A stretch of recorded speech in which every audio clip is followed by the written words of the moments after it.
Ni dabi ya Kariakoo siku ya hii leo, ni Simba dhidi ya Yanga.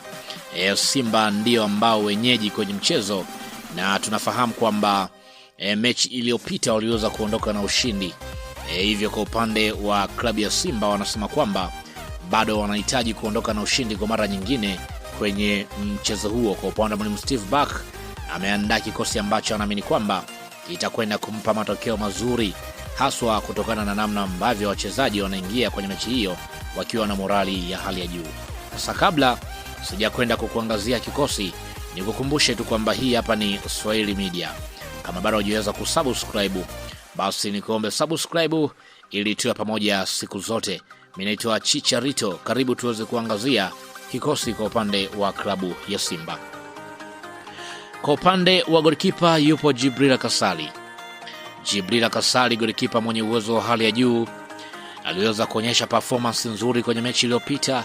Hii ni mechi nyingine ambayo kwa upande wake ni lazima aweze kuonyesha ule ubora ambao alionyesha, ili awathibitishiwe na Simba kwamba yeye pia ni golikipa mwenye ubora ambaye atawasaidia zaidi. Lakini pia kwenye upande wa beki ya pembeni kulia yupo Shomari Kapombe ambaye ndio nahodha ndani ya kikosi. Kwa upande wa Shomari Kapombe, tunafahamu mara zote amekuwa ni bora, na mara zote mwalimu atakachokuwa kimhitaji zaidi kufanya Kapombe ni kupandisha mashambulizi, haswa pale ambapo Simba wanakuwa na miliki. Lakini pia kwenye upande wa beki ya pembeni kushoto yupo Nixon Kibabage. Kwa upande wa Nixon Kibabage, mmoja mchezaji ambaye amekuwa yupo kwenye ubora wa hali ya juu, ni mchezaji ambaye amekuwa ni mstimilivu kwelikweli kutokana na kile ambacho amekuwa anakionyesha, hivyo atacheza kwenye eneo hilo. Wakati huo pia kwenye upande wa mabeki wa katikati, kwanza ataanza Ismail Ture. Kwa upande wa Ismail Ture, tunafahamu ni beki ambaye mara zote amekuwa anaonyesha ubora wake, mara zote amekuwa ni muhimili mkubwa ndani ya kikosi, amekuwa ni mtulivu, amekuwa hana tempo, yani ile tunasema kwamba amekuwa na tempo ambayo imekuwa ni utulivu wa hali ya juu kwa upande wake. Lakini pia kwenye eneo hilo atasaidiana na Rachin Dirak. Kwa upande wa Rachin Dirak, moja ya mchezaji ambaye mara zote amekuwa tunasema kwamba ni kiongozi mzuri kwa upande wa kikosi cha Simba kutokana na kile ambacho amekuwa anakitoa, hivyo moja kwa moja atacheza kwenye eneo hilo. Lakini pia kwenye eneo la viungo, kama kawaida mwalimu ambavyo amekuwa anacheza, wapo viungo wawili.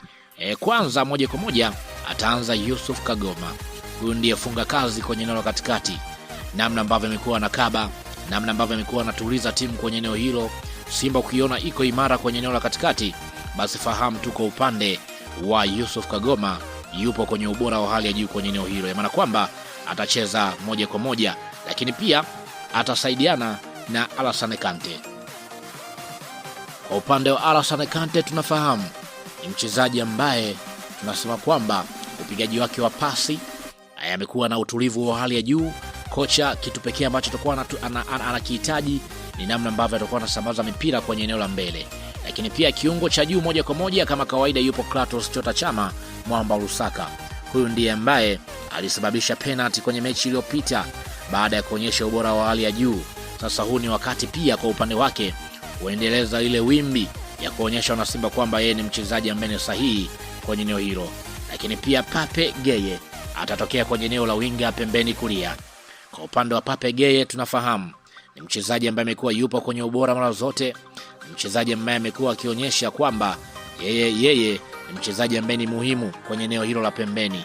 Lakini pia kwenye eneo la kushoto moja kwa moja atacheza kwa upande wa huo moja kwa moja atakuwepo Eli Mpanzu.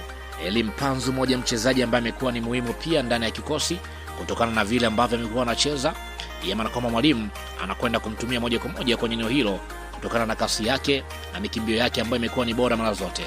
Lakini pia mshambuliaji wa mwisho atasimama Selemani Mwalimu. Kwa upande wa Selemani Mwalimu, tunafahamu huyu ndiye ambaye aliweza kuwaweka Yanga mechi iliyopita kwa mkwaju wa penalty, na hivyo sasa ni wakati wake pia wa kuendelea kuonyesha ubora wake, maana kwamba moja kwa moja atakwenda kusimama kwenye eneo hilo, maana kwamba huyu ndiye ambaye atakuwa mwamuzi wa mwisho pale ambapo anapata nafasi